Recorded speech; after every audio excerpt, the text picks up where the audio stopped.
Welcome to the Wednesday, May 22nd, MPO Policy Board meeting. And that is the call to order. First on our agenda is matters from the public. Is there anyone who would like to address us from our public today about any topic at all? And no one is jumping up, so I will leave that part of the agenda alone.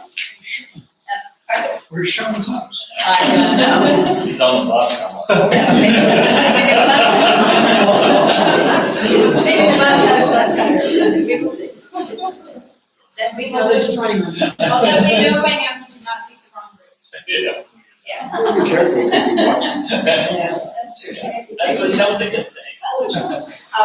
So we will now move on to our agenda. Please look at the agenda. Are there any changes, corrections, additions that we need to make, or do we have a motion to accept the agenda? So moved. Have a second. Second. All in favor? Aye. Any opposed? All right, we now have an official agenda. Next is the approval of the meeting minutes for April 24th. Are there any corrections, changes, or additions which have not yet been recorded? Or do we have a motion? So moved. And a second? Second. Any more discussion? All in favor of the agenda adoption from April 24th? Aye. Aye. Any opposed? Very good. Next on our agenda, 2045 Long Range Transportation Plan Public Hearing. All right. So before we open the public hearing, you will have a little presentation update for everyone in the audience as well as us, and then we will open the public hearing. Yes. Thank you, Jacob. Sounds good. I have comments about a few of the updates. As we mentioned last time, we reviewed the entire plan in April and provided some feedback. So I summarized here the changes that were made based on that input and a few additional changes. So the main thing that was discussed last time was the language regarding e-scooters and making sure to indicate some concerns about e-scooters, the fact that it's not a tested technology and not having the LRTP advocating for it in any way. So that language was changed in chapter 3. In chapter 4, and then in the appendix, the new appendix was added with the VDOT National Performance Measure language that was provided and has been approved by HWA or by Federal Highway Administration. And then also something that was mentioned at the last meeting was making sure that the costs for the roadway projects that are in the vision list, to make sure that what we had calculated before was shown there. So in chapter 8, that roadway vision list, Yes. the costs are included there for the projects that have been calculated. A few other updates that were made, there was a reference added to the CAT and joint transit development plans. Language about potential university transit service was made a little more vague. That way no one would think they were, UTS would do a specific upgrade at any specific time. And then in chapter 8, the Dickerson Road Bridge had not been on the funded bridge list. Working with VDOT was identified that the upgrades to that, the improvements to that have been funded or are planned. So that was included on that list. And finally, 2 changes that were made, or updates that were made today. One is correcting a typo. So in chapter 1, I believe it is, it now says Augusta County instead of August County. Someone at MPO Tech pulled that out yesterday. And then the other thing that was updated, and this is based on recent discussions, VDOT had presented to the CTV last week regarding which projects are part of the recommended scenario for approval by the CTV for smart scale funding through the smart scale process. There was an article in the Daily Progress a day or 2 ago that actually said it was grading tested. That was what was recommended, but the information we got from the city staff was. Yeah, but this was, I actually was asked as one of the counselors, I made my recommendation grading precedent, and then in the newspaper, Brennan Duncan is quoted saying it was the number 1 priority on streets that work, that's why grading precedents been selected. So that hasn't been communicated to the boss. What the email we got from city staff was that it was church. Well, This has gotta get rectified. Because I didn't get feedback based on my recommendation, I read about it in the newspaper. And, I'm digging up, we got from Jeanette. and you had recommended grading precedent. Well, that's what was recommended on the list. The next one on the list was Preston Gray. Now, we said either one we can fund, because Preston Gray was next, and then Cherry Street, Fish Street was the one after that. We Okay. can fund either one. We were just reaching out to the city to see which one we want. So it's gonna be really important to talk with, who was your contact? So if this has been funded through Scottsdale, they should pick We received an email from Jeanette, basically saying, So it was district, but that's what she said, please over reach out to us and let us know that that's what this. And that contradicts what we once reported. Yeah, so- So you've got to get together with John. Right, and stepping back a bit, the LRTP, it's not important that this is included in there because it is not yet a full, approved by the CTV funded project. So we can, exclude any city project or exclude all of the projects that are currently recommended for funding with smart scale funding. We were just trying to include the most updated information, but if there is uncertainty about what the most updated information is, we can certainly not include that in RTP. So I'll bring this to my city manager's attention, so that whoever, this group needs to be informed as to what the city is recommending. Definitely, what I would recommend, because of the necessity to get the plan adopted, and just kind of as a reminder, when we were going through, nearly 5 years ago now, the LRTP, while the hydraulic, the Route 29 improvements were being made, if we need to, we can go in and amend this, so that when a final decision is made by the city, which of the projects, if we need to amend the LRTP, we can do that. So in the meantime, But we I have the need- city manager yes. direct, is Please. inquired to you. Yes. So I'll get him to be. So that, plus, we want to support whatever the city's priority is. No, the That piece doesn't that seem to work be is the clear. planning policy of the Yes. city, and number one intersection is very precedent, so this is very confusing to me. We'll get this done. And street grading intersection. So my question would be, the last time we looked at this, the West Main Street Phase 2, which is recommended for smart scale funding this round, the asterisk here is that it's recommended but not yet approved by the CTV. So that was included last time. This intersection, I'm quite sure the county is agreeing that, they want to see the CTV Yes, that. find this intersection. So my point is, I think those two, it makes sense to have here, is that correct? But then would we just not include this line, given that it's unclear which project in the city? Or would you prefer to just not include any of these tentative ones, the ones that have the asterisks, and just include in this table the ones that have already been approved by the CTV? Does this have to be constrained? No. Okay, this is so separate. we just add some asterisks for the Grady Preston thing, and then we Yeah. have a crisis, we can have a public hearing and adopt it, and erase the asterisk for one, so if it's important, we can do that. I do not. It just goes from your list to the funding portion. The constrained part is doesn't include the 6-year plan projects, basically. And that's what happened last time. We took the project from the constraint list and moved it into the 6-year plan and freed up that additional funding in the constraint list. I think that's a good solution. Right now, so we'll put it out there. Everyone, but you understand this asterisk. And we will need to, because the final 6-year improvement plan goes before the CTV in June.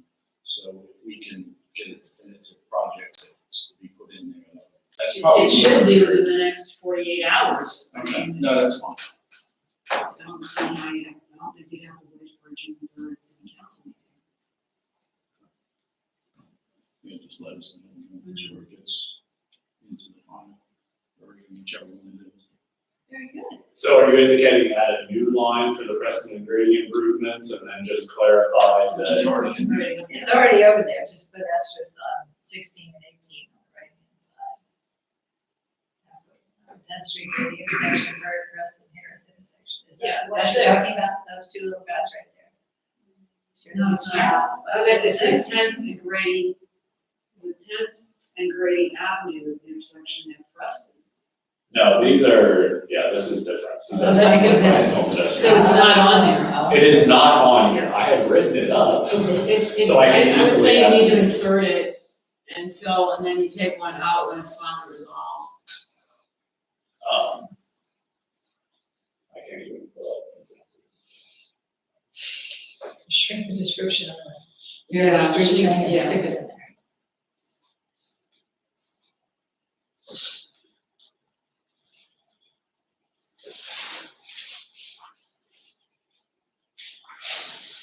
Well, I'll pull that up so I can show you the exact language.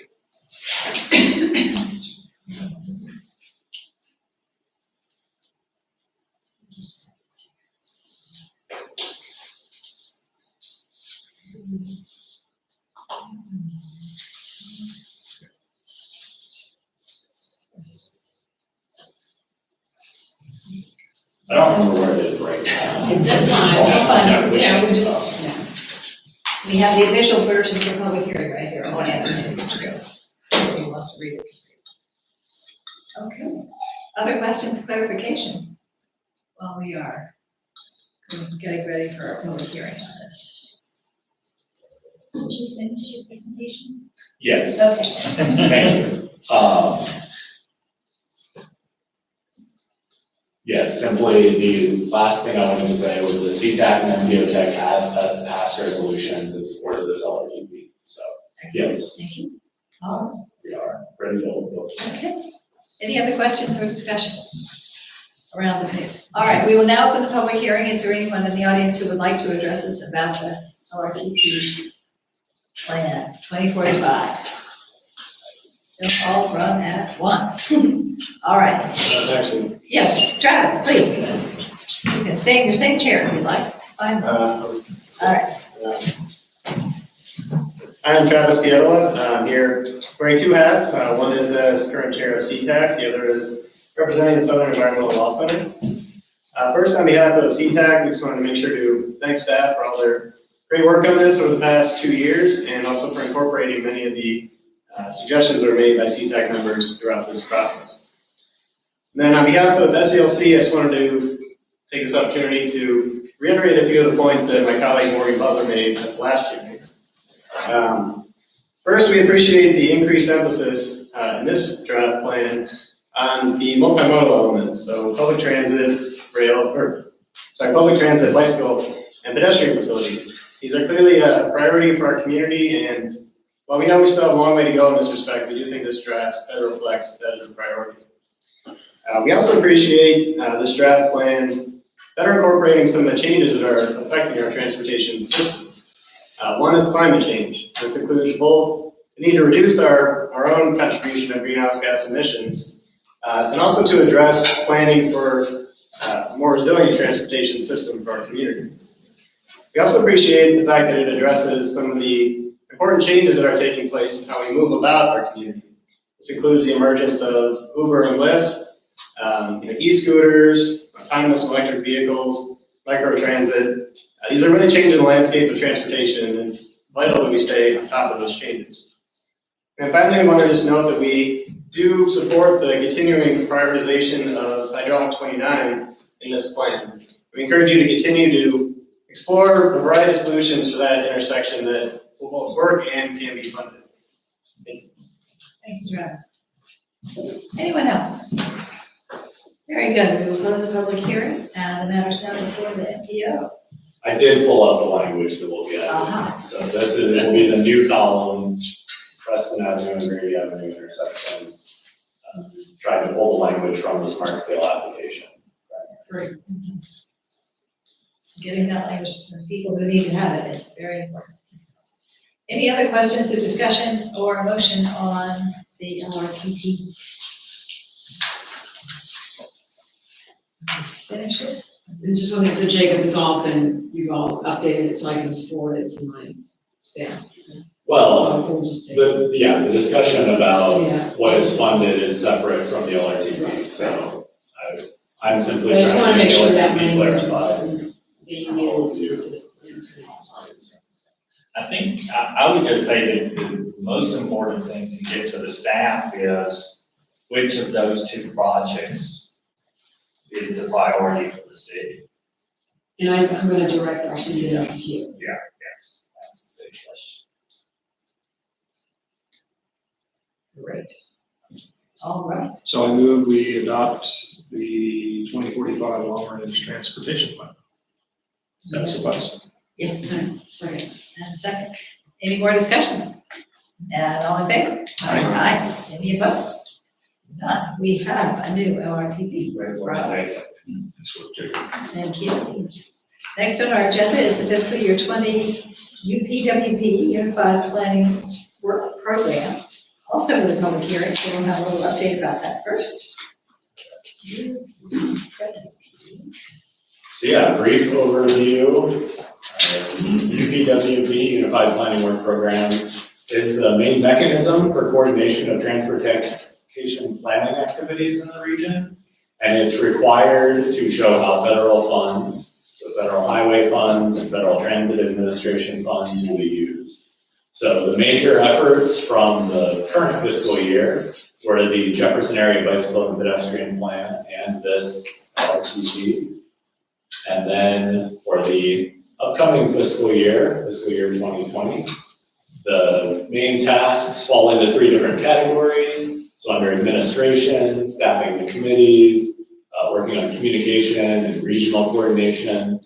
Under long-range planning, there's a transportation revenue study that Chip may have more to say about if you want any details here.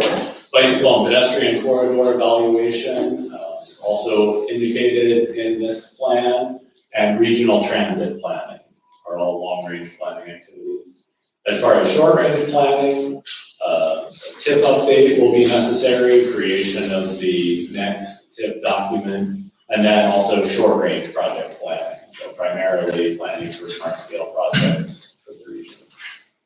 And that next cycle is now 2 years away, is that right? The next smart-scale cycle is 1 year from now. Okay, so August of 2020.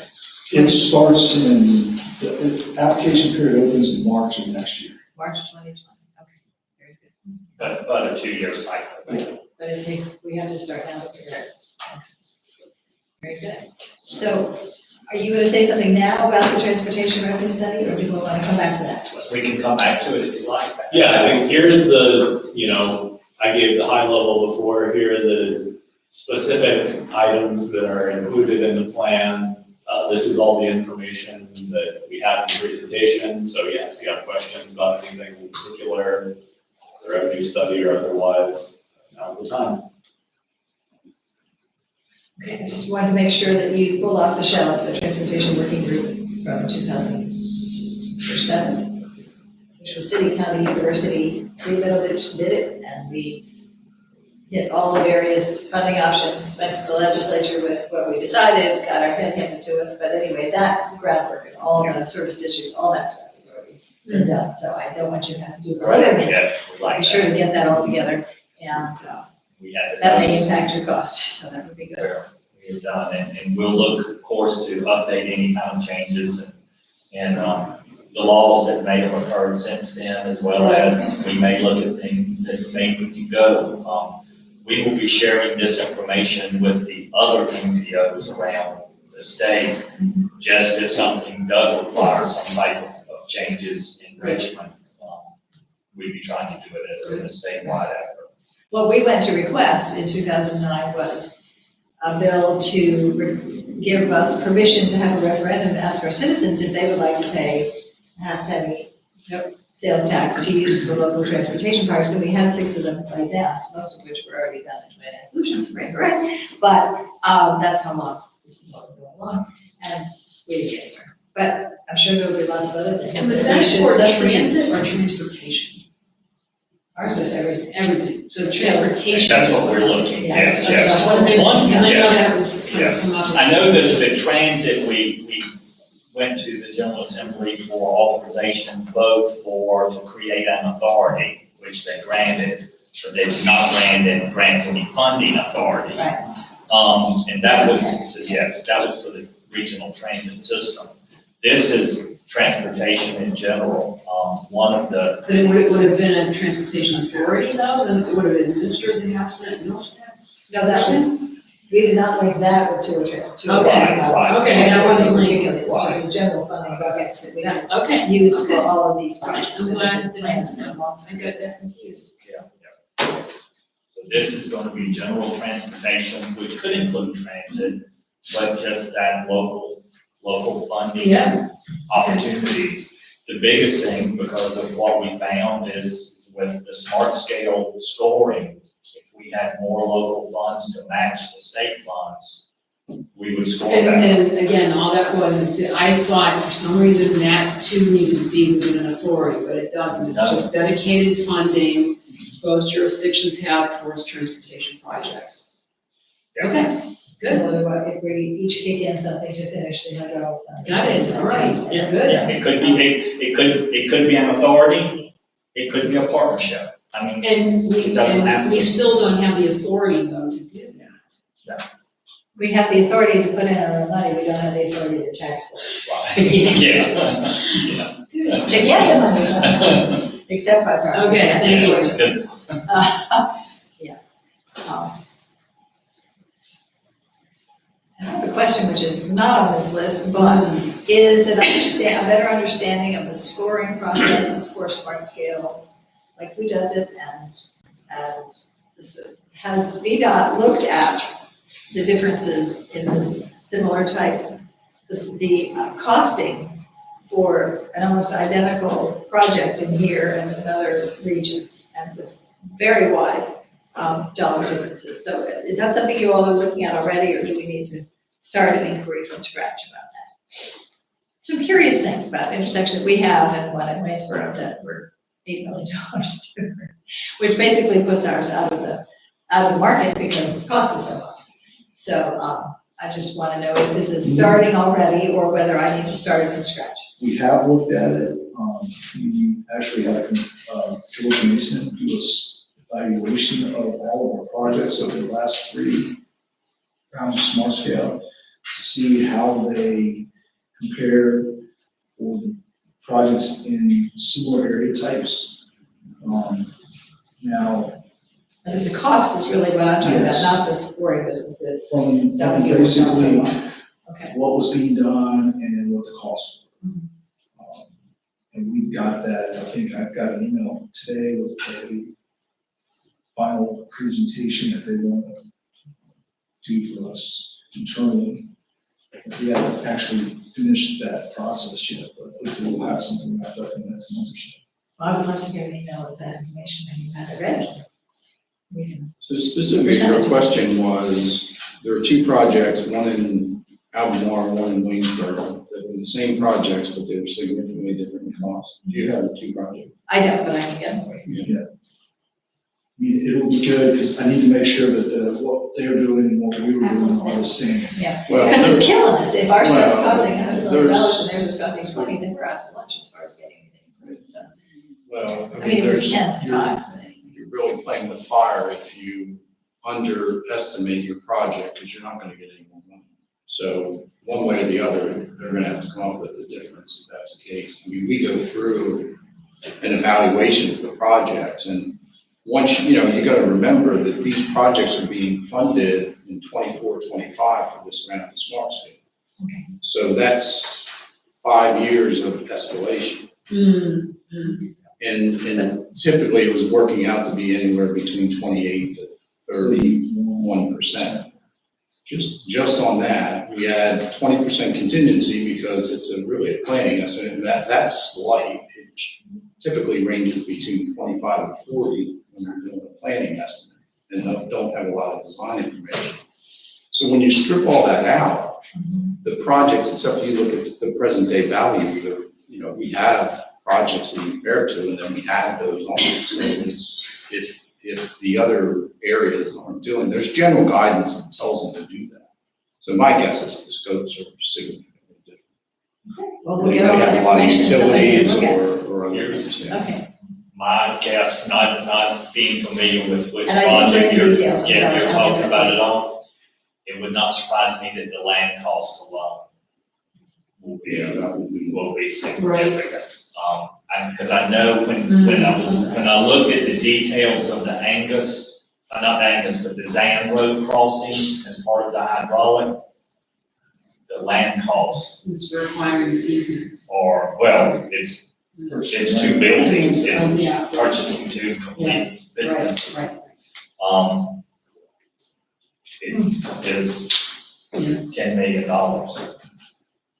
You don't have that kind of well, I look land forward to inflation.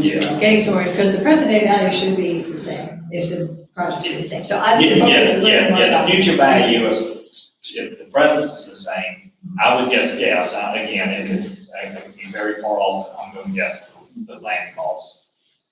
But that better be pretty detailed, because if you just say, oh, everything over there costs 50% more, then that's not good enough. No, they do Yes. a very detailed, Okay. yeah, estimate. Great, okay, well, thank you. We'll look forward to getting more about that when it's ready. If Yes. you would, let me know the project. Okay, I'm glad to get it. I heard about it and I haven't seen it in writing, so I will get that collected. Thank you very much.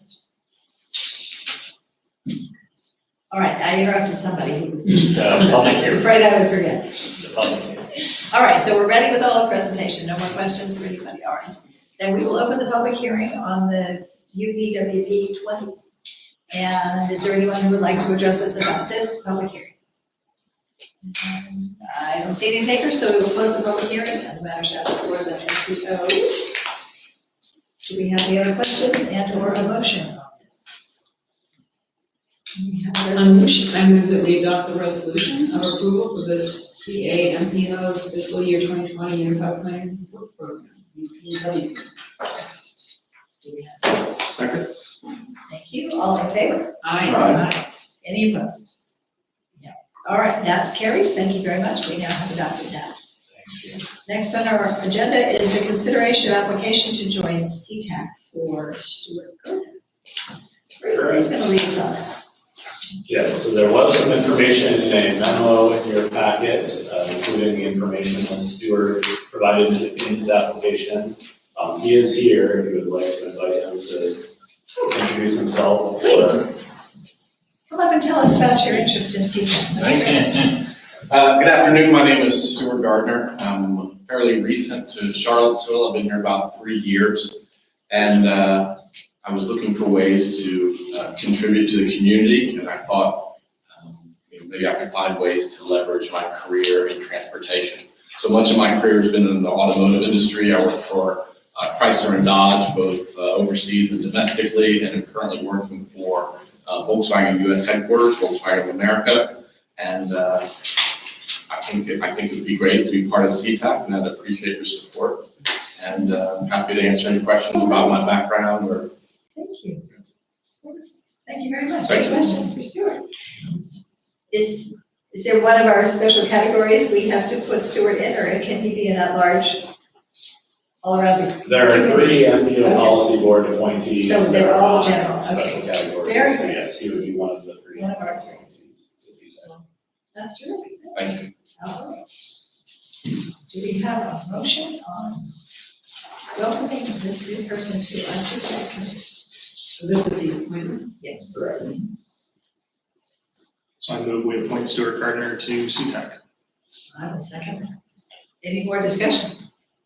All right, all in favor? Aye. Aye. Any opposed? None. So thank you and welcome, Stuart. They will give you your marching orders and next meeting dates, I'm sure. Thank you very much for joining us. I had 8 years on that committee and very fond memories, so I look forward to having you all stir the pot considerably going forward. That'll be good. Staff reports.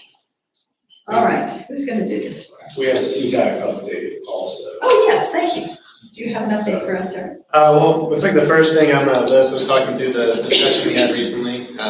Good. So I felt myself as CTAC chair and Michael Smith, co-chair, met with Kathy and a couple weeks ago, just to talk about CTAC's role and how we interact with MPO Policy Board and how we might be able to improve that. And part of the reason this arose is we've always had this 2 or 3 year period, we're working on the long range transportation plan. It's pretty intensive and we have very clear focus. But then we often have this kind of 2 or 3 year gap in the middle where it's not clear what we're doing at every meeting and attendance kind of drops. And we want to figure out ways to better take advantage of that time to work on other things. One of the issues that's come up in the last couple of years on CTAC is whether, we always have our meetings here, just like you do, and we often have a fairly empty public seating area. So we're trying to think through whether we need to be finding ways to kind of get more input from the community and make sure we're hitting more diverse groups up there. So we had considered the idea of maybe holding at least a couple of our meetings each year at other offsite locations, both in Charlottesville and the county, and try to just get some more input and making sure we're kind of getting input from all the different sectors of our community. Chip also mentioned that the kind of public education component is important with our long range plan, and that one form those meetings could kind of take, especially since we just approved the plan tonight, is to be kind of a roadshow for the long range plan, kind of explaining the plan to people, saying, among other things, we just adopted this. Is there anything clear you think we missed that we need to be addressing more going forward? And then just kind of open it up to other issues that the community feels needs to be addressed. Kathy, any kind of high points from our discussion on the make sure we cover too?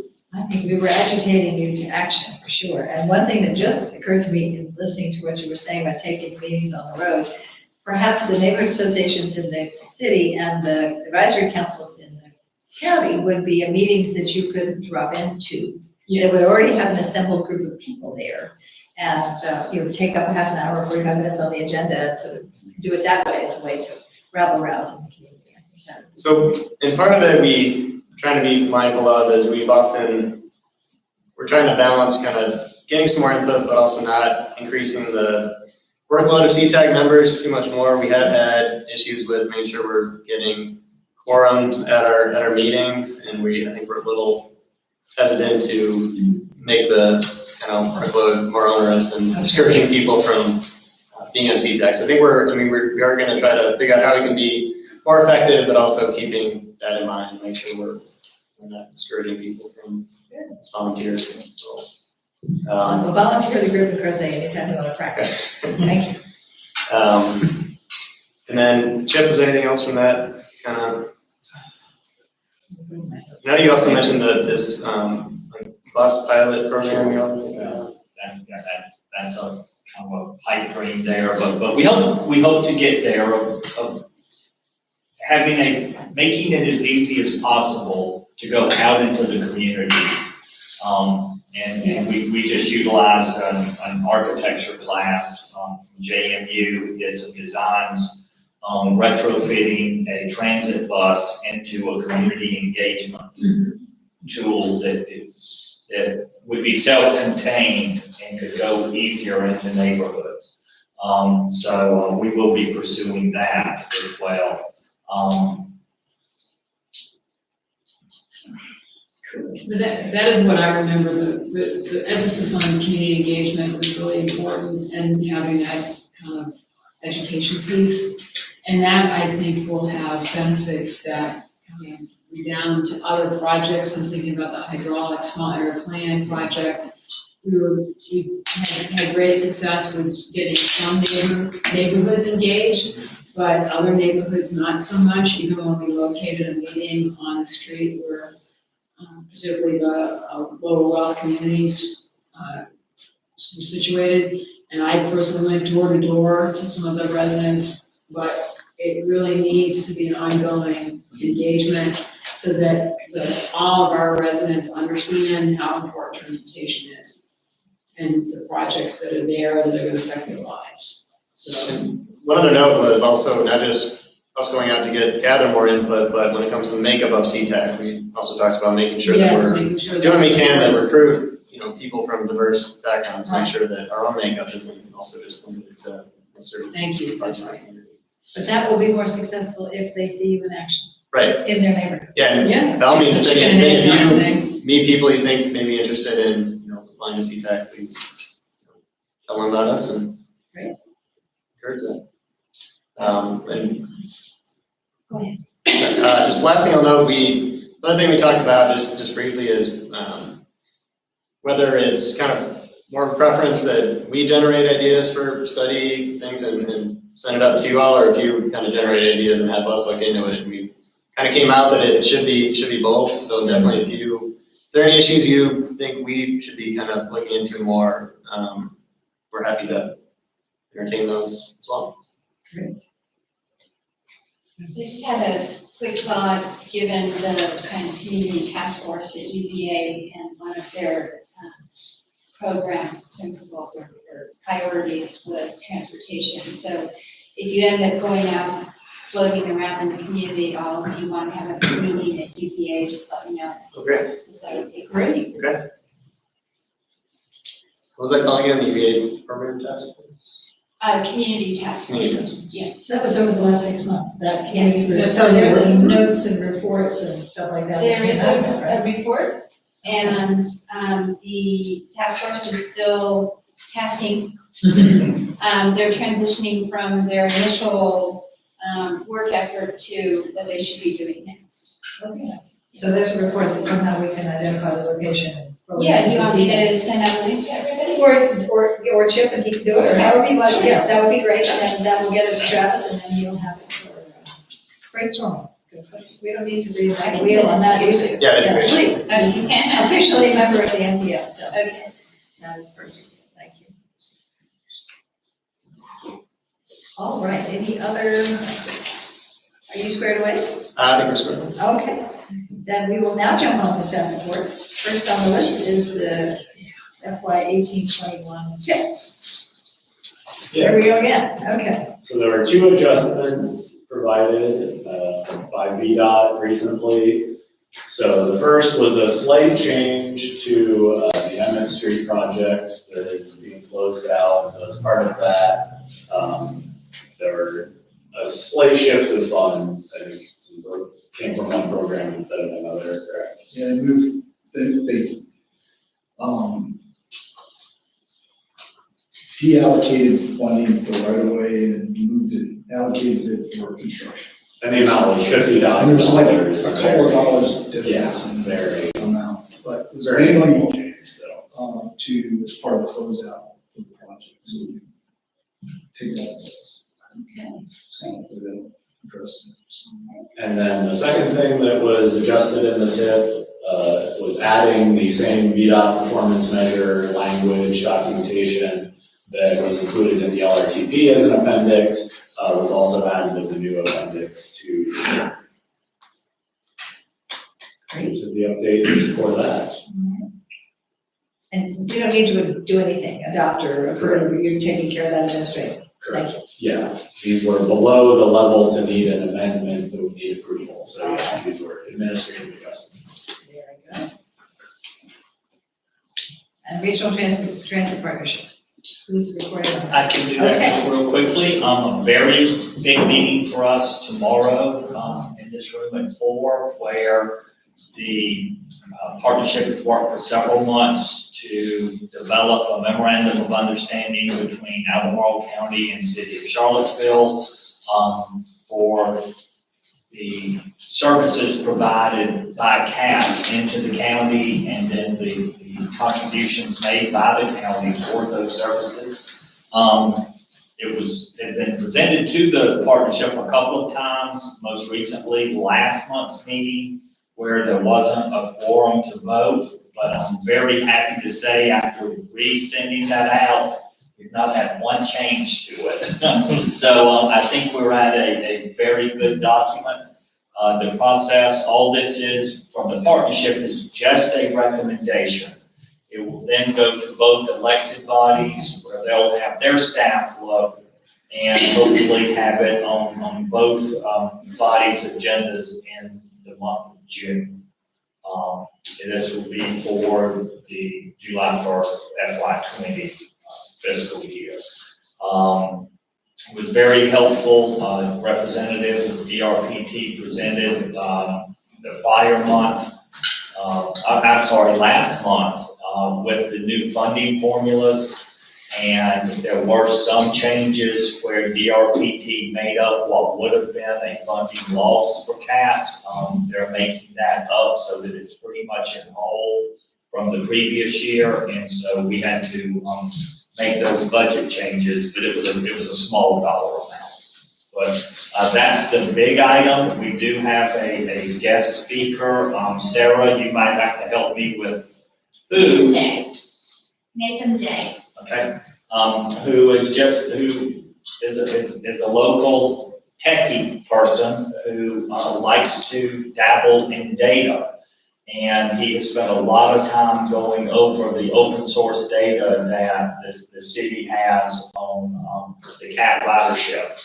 And while he's not presenting on the ridership numbers per se, he's using that as an example of how useful data can be, and especially when it's open to the public like this information is, and how important it is, though, to have correct data. So he's using the CAT ridership numbers as an example, but he's not trying to do it as this is exact data. This is just some way to show how important this is. So he'll be presenting tomorrow as well. During the RTP? Yes. Wonderful. Well, hopefully that'll be on a podcast somewhere so we can all see it. Good. Anything else? Very good. Then if we have come to the end of staff reports, are there other items anyone of the group needs to add to the agenda to talk about right now? We are flying here. I can just give a quick Please. announcement. Just so everyone knows, DRPT is providing technical assistance for smart scale applications for round 4. We're working very closely with Chuck. We've already met and spoke about some things. So if there are any localities or transit agencies that are interested, please let us know by September 1st and we can help get your application together. I'm sure Kat and John already know By about that September right 1. now. You know They about that, should Karen? be aware, hopefully aware, but we're trying to make people aware as much as we can so that if there are any even questions about smart scale applications, we're happy to help. Okay. Thank you. That's great. Any other announcements for the good of the group?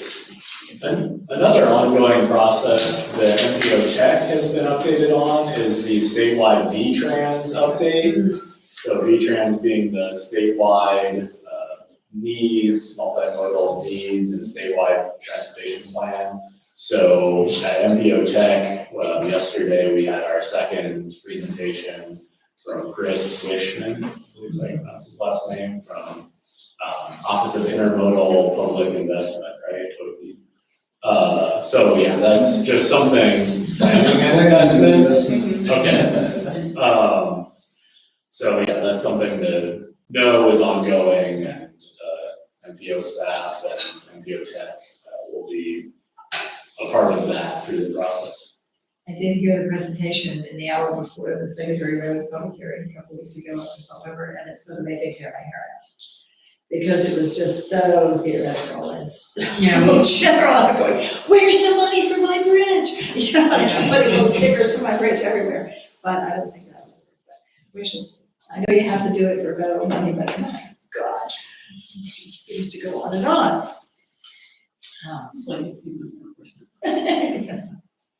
Yes, except it gets a lot more attention. So It does. very good. Other business. All right. Just probably since you have a couple minutes, just a reminder, we are working, we've begun working this week with the Stanton Augusta Waynesboro NPO. It's our turn to host the joint NPO meetings. Good.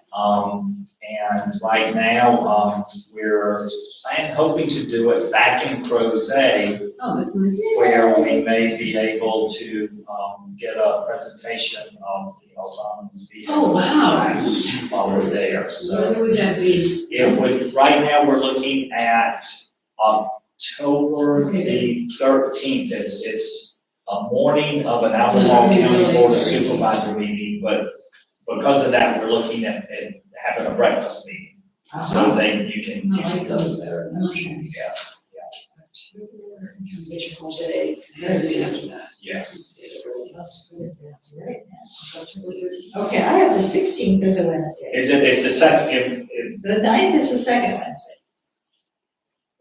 it would be the 16th is what we're shooting for. Third but it would be- Wednesday.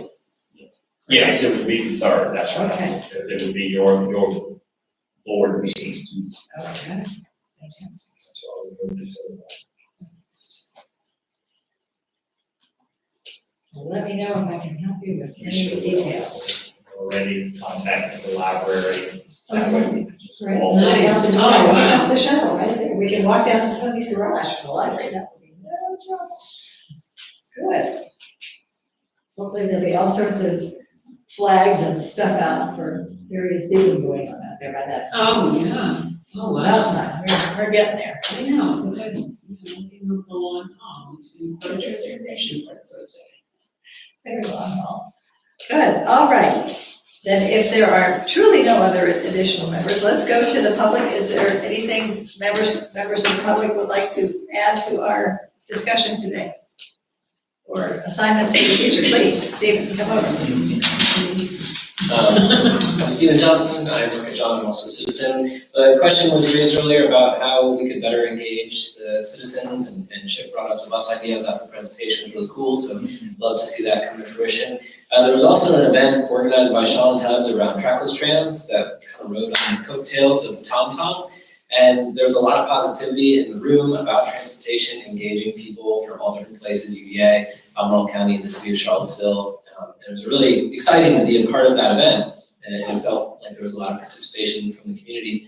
I think it behooves planners to look at TomTom as an example of an organization that has succeeded in engaging the public. And I think it would be really interesting to examine opportunities to intersect with TomTom or learn lessons from them and lessons from TED about different ways to engage the community about maybe more academic topics, and that could be an interesting thing to look at as ways we can better engage the public on issues of planning. Thank you. Maybe you have a nice bus with 200,000 miles on it that you'd like to reroute and make into the mobile CTAC meeting. Somebody cool.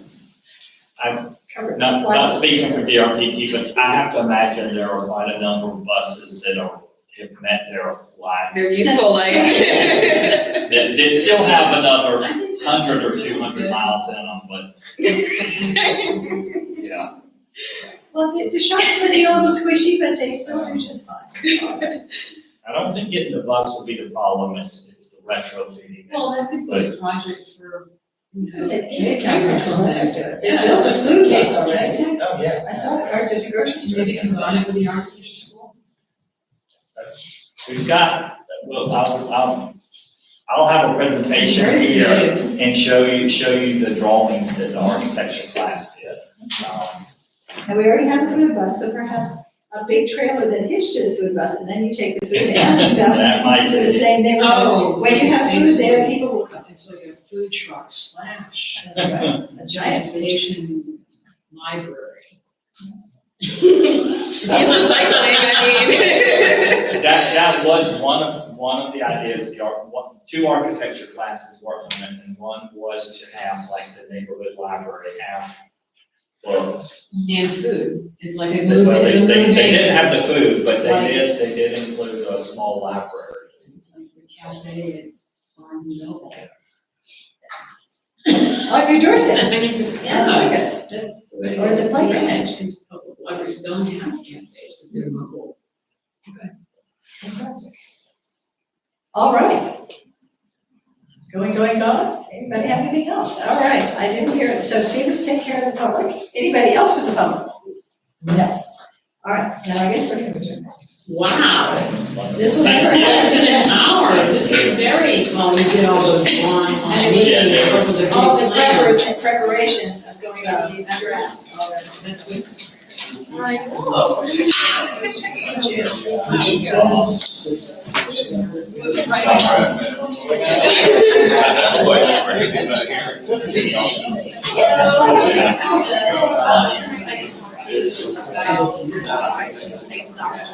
Yes, okay, that's